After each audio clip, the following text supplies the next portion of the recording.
It is a NHL trade deadline special edition of the Fantasy Forecheck. I'm Andy McNamara alongside Nick Alberga. We're brought to you by the Ram 1500 Sport. We're going to have special guest Dave Pagnotta from the fourth period with some NHL trade deadline rumors, news, how that's going to impact the fantasy hockey team that you might have. We're going to tie that all together. Also, our waiver wire pickups and some value plays for the Ram Sportsnet fantasy hockey pool. But Nick, let's begin with the Carolina Hurricanes and some fantasy news, some real-life news. Embarrassing for the Toronto Maple Leafs, but after that game, the Canes are in some real trouble in between the pipes. You're right. I love being a broadcaster, but I should have maybe doubled down and been a Zamboni driver because David Ayre is just a remarkable story, a great story for him. But of course, 100% available in Yahoo Leagues too. Yes, yes. He's available. He's not at all. So Carolina's crease, right? Yeah. Don Waddell's got a tough job ahead of him between now and the 3 p.m. Eastern Monday deadline.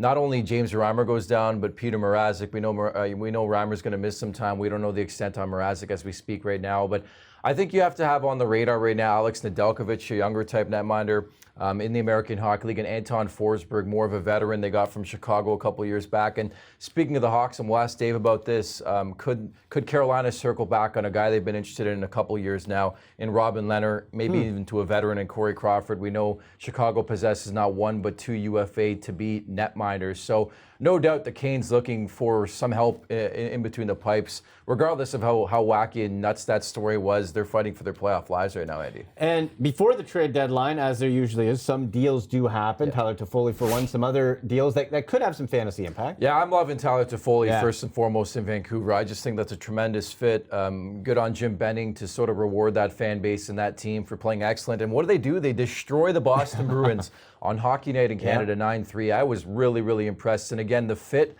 with Toffoli there? Tyler Toffoli. Yeah. Couldn't think of his name. Playing with Pettersson, playing with JT Miller. It's just really, really good. You have to jump all over that, I think, in terms of fantasy. Now, from an LA Kings perspective, Toffoli leaves, opens up a top six look, and Gabe Vilardi, a rookie, comes up. NHL debut, gets 1-1. I think you look even maybe at a guy like Martin Frk, his line mate. They ripped it up together in the American Hockey League. There's a lot of value to be had. Don't overlook that this time of year. Not from the team who trades away or gets the guy, but more so the team that trades away said player out of the Los Angeles Kings. There's a lot of value to be had there. Even Dennis Malgin, to an extent, in daily fantasy, comes over to the Maple Leafs from the Florida Panthers, currently playing on the second line with William Nylander and John Tavares. Right, and I like what you said there, because when there's a trade for your fantasy team, it's twofold. It's the player who's leaving the team who picks up the slack. That could increase fantasy value. Exactly. And also, not just the player going to the team, Nick, but then how does that impact the players currently on the new club? Does it devalue some players? You're right, and I just think from a perspective, too, that when teams are finished and they don't have much to play for but pride, that's a scary situation for the opposition, especially if you're a team like the Maple Leafs or Carolina or Philly or Columbus battling for your playoff lives. LA's got some sneaky value. Jonathan Quick has thrown back the clock the last little while. Cal Peterson in between the pipes there, too. There's some value in Anze Kopitar, Drew Doughty. I mentioned Gabe Vilardi and among those likes. I think you look at the trade block as well. And again, things change quickly in this NHL world, especially with the clock ticking towards the deadline. What will the New York Rangers do with Chris Kreider is my question. Jean-Gabriel Pageau, same type of conversation with the Ottawa Senators. Those are arguably the two biggest rental names out there on the market right now. But I'm preaching creativity to general managers, and I'm sure plenty of them are watching this program right now all the time on YouTube because no trades are happening, clearly. Just creativity. Get to like a 3-team trade or a 4-team trade. Get the water going here a bit, and let's make some deals here. And not my, I don't want these AHL. No. Deal. Come on. Give us some fantasy meat, right? I don't want any guy who's not going to be playing in the NHL anytime soon. Let's go. All right, let's look at the 4-game teams this week. And of course, as we always preach, this is important, especially when it comes to the Sportsnet fantasy hockey pool or your regular whatever fantasy hockey pool you're in. 8 4-game teams this week. Just one. It's the Arizona Coyotes, who have a 2-game slate. Don't forget, the fantasy hockey playoffs in most standard leagues are coming up in a couple weeks' time from now. And now's probably the time you want to make your decisions. Like you look at New Jersey, who you're sitting on there. And again, we'll see past the deadline. Arizona, again, as you mentioned, is the team to stay away from a 2-game week. But the 4-game teams among them, we've pinpointed the Columbus Blue Jackets, the Minnesota Wild, and the New York Rangers. Who knows how the Rangers will look here in the next couple of days, but that team is they're fighting for their playoff lives too. Like as we speak right now, the Rangers 3 points out of a playoff spot. I have to be all over Igor Shesterkin, their rookie netminder. This guy can't lose. He's the real deal. He's ridiculous. The Rangers score tons of goals. That's why I would not be shocked if they held on to Chris Kreider and didn't extend Chris Kreider. But again, if they get their own rental. Yeah, if they get the right offer, they're going to move on from Chris Kreider. Columbus is another interesting team to me because Elvis has left the building there. Elvis Merzlikins has really, really struggled the last little while after that fire-hot streak where he could not lose a game and got shutout after shutout. I think important to note there, Jonas Korpisalo on a conditioning stint right now in the AHL. When he comes back, he's going to be the number one guy. So I'm fully behind trading Elvis Merzlikins or even dropping him at this point and identifying a guy like Jonas Korpisalo to be the starter there going forward. But Columbus ravaged by injury, Andy, as we know as well. Oliver Bjorkstrand, the latest to go down. And he just came back, Nick. Like he was having such a good stretch to begin, came back and popped right away. Now he's gone for the rest of the year. Yeah, and I'm pipping a couple guys, by the way, to replace him. We know Cam Atkinson's out there as well. How about rookie Emil Bemstrom? Nobody talks about this guy. 0% ownership in Yahoo. I think you look at that. Just like David Ayers. Exactly. Exactly, same token. Bemstrom picked up a goal in that loss to Nashville on Saturday, so there's a bit of value there. Nick Foligno as well, but Columbus, they're going to be hard pressed. And again, never say never in this NHL world. If there's a coach who will will them to victory, maybe it's John Tortorella who gets them to the Stanley Cup playoffs. And then, you look at teams like the Calgary Flames too. There's a lot of value to, like even Minnesota, right? Dean Evason comes in, a positive outlook and an approach there certainly, and we'll see what they do by the deadline as well. I'm loving Kevin Fiala. We'll get to him momentarily too. We will, and later in the show we will have our top 3 waiver wire pickups as well as our value plays for the Rams Sportsnet Fantasy Hockey Pool. But let's welcome in now from the 4th period, Dave Pagnotta. Dave, listen, man, hey, the NHL trade deadline, it's coming fast. The Toronto Maple Leafs are an interesting case. The hottest name probably to be moved out is Tyson Barrie. 1, is there anybody else you're expecting? And 2, if Barrie does move, what should the Leafs be expecting as a return? Well, they're going to be looking at bringing in a first-round pick and a high prospect that they can ultimately swap out and bring in somebody with term. We're also hearing Kasperi Kapanen's name really popping up as a possible guy that could be packaged out for that, long-term stability guy on that back end. 3-year deal, 4-year deal, whatever it is remaining on his contract. If they can get that for a Tyson Barrie, package him up, bring in somebody that can fit long-term, I think that's the priority for Toronto. We'll get to Carolina in a second. Just the Maple Leafs, like the urgency has to be at an all-time high right now, no, to do something at least? Yeah, that was a rough one. That was an absolute rough one Saturday night. I mean, I was there as well, and to see it firsthand, just the team just panicked. They were deer in headlights. They didn't know how to respond. When Carolina cranked on the D, they didn't really know what to do. There was no physicality to it. So as much as this team needs to improve on their blue line and help out Freddie Anderson between the pipes, they need a little more jam in this lineup and a little more energy and pushback. They just don't have it. I don't know if they're going to be able to get it before the deadline. But if this team wants to make any noise come playoff time, first you got to get there. Second of all, if you want to make that noise, you need to have that energy consistently in your lineup game after game. And we just haven't seen it at all for the last few years for this team. Dave, the Carolina Hurricanes, the other team, the opponent from that crazy, wacky game at Scotiabank Arena, lose not only their first goalie, their second goalie, a top 4 defenseman in Brett Pesce. How likely do you think maybe that Don Waddell, the GM, circles back on, say, a Robin Leonard, maybe even a Corey Crawford? And also on top of that, do you expect Carolina to be busy here between now and 3 p.m. Eastern time on Monday?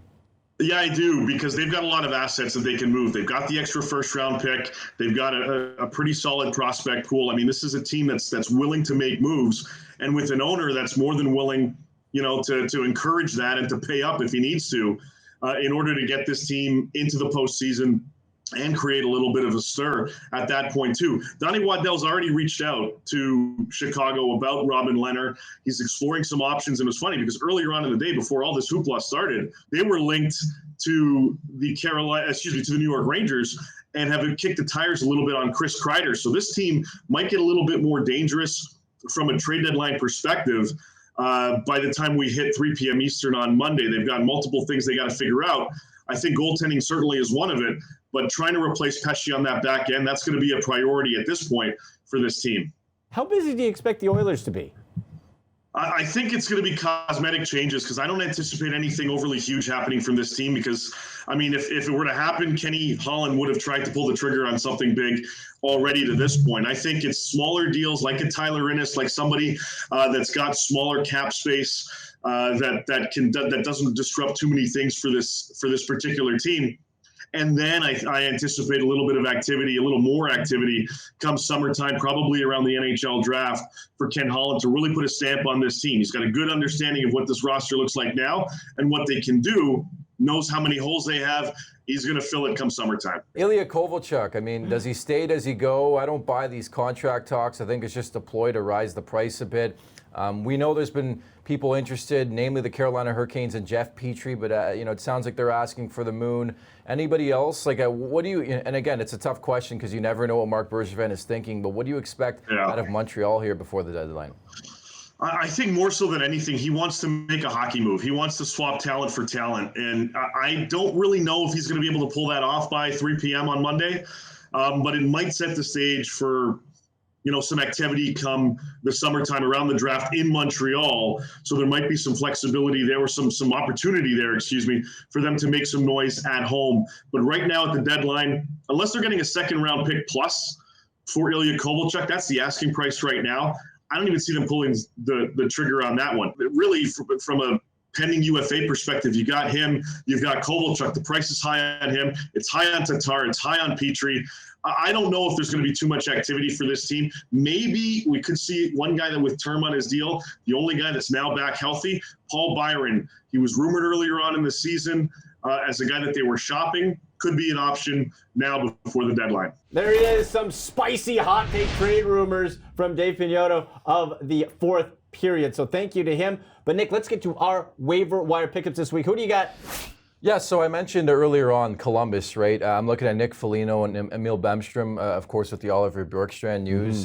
Certainly, you're looking in Chicago. Dominic Kubalik, an under-the-radar rookie, strong season for him, Yeah, I've really liked what he's been able to do. And that's what we're looking at this time of the season. This is a situation, Nick, where you have to start taking some chances. Exactly. Right? If you're if you're outside of a playoff spot, if you're looking to get that seeding, whatever it is, the time for safety, it's over. Yeah. You got to try to desperation make it. time. It's desperation time. And I'm not saying that's a desperation move. He's owned in 39% of Yahoo leagues. And when you look at what Kubalik's been able to do, he's averaged 10.25 fantasy points in 8 of his last 10 games. He's on the ice 22 minutes or more a night. Multi-category contributor. Yeah, you're right. And you talk about GMs who want to be frisky, or at least sounds like it. Stan Bowman, right? Chicago could be busy. Brandon Saad's a name that certainly has been out there, a guy with term. I'm looking at Ottawa. Thomas Chabot gets injured on Saturday. Doesn't sound like it's going to be long-term, but I think short-term from a DFS standpoint. You look at Mike Riley, comes over from the Montreal Canadiens. He'll probably headman the first power play unit. And Ottawa's always a under-the-radar type team that people sleep on. I know they're not the most talented team in the league, but they're going to score some goals. So maybe have a look at Mike Riley. But I like your pick a bit more in Vegas. I'll say that. Okay, and you know what? In Vegas, listen, Alec Martinez, he's getting all the hype from being dealt in. Nate Schmidt.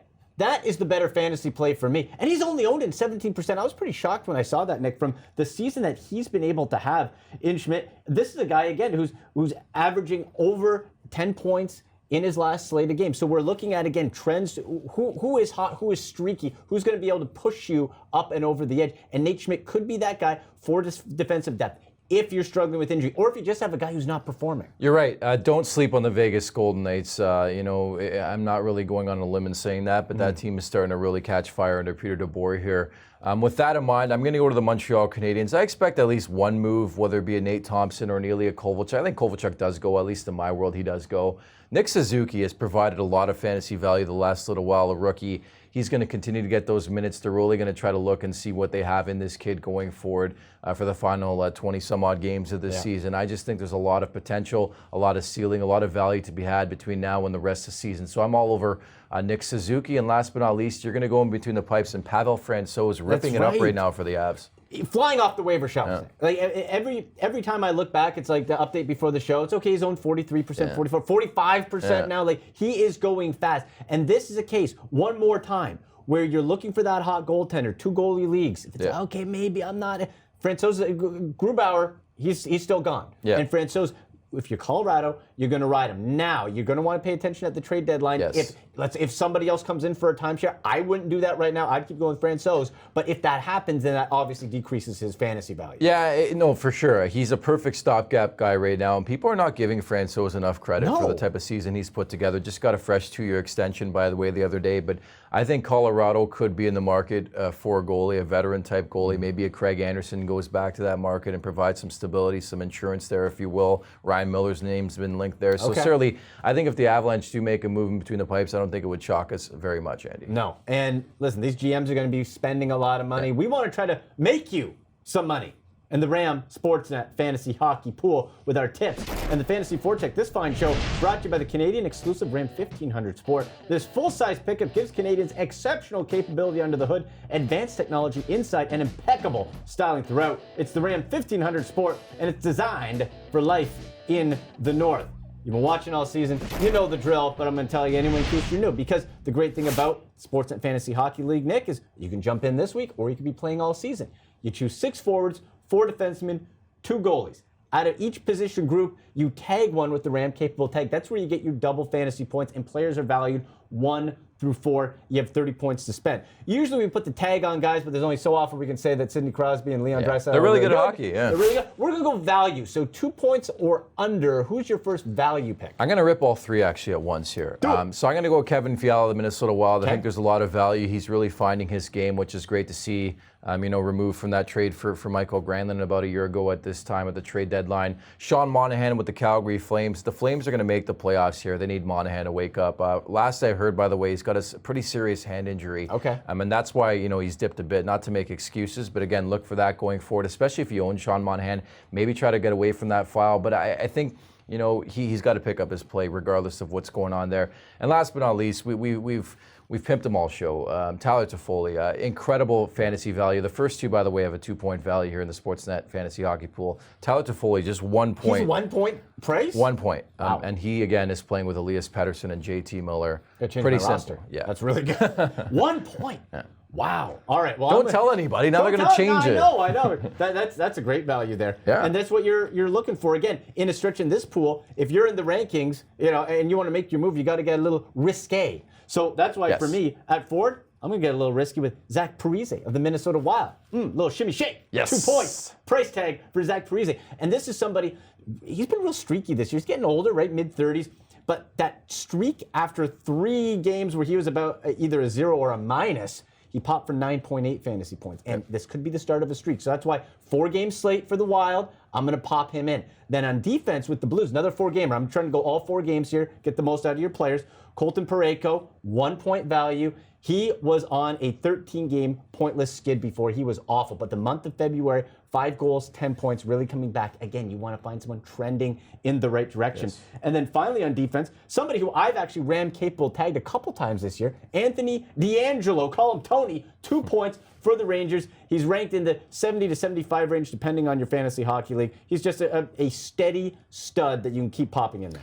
And again, the New York Rangers, an absolute sleeper of a team. We woke up on Sunday morning and magically the seller of the deadline is 3 points out of a playoff spot. Speaks to, I guess, the 3-point league and the parity in this hockey league. It sure does. Well, if you have any fantasy trade deadline questions, NHL trade deadline questions, whatever, make sure you're staying tuned to Sportsnet on Monday. Leave your comments in the section below. You can tweet us at The Golden Muzzy, at AndyMC81, and you're gonna have a lot of Sportsnet fantasy and trade deadline coverage, right? Everything's happening right now. Everything's happening, baby. Thank you for watching. We'll see you next week.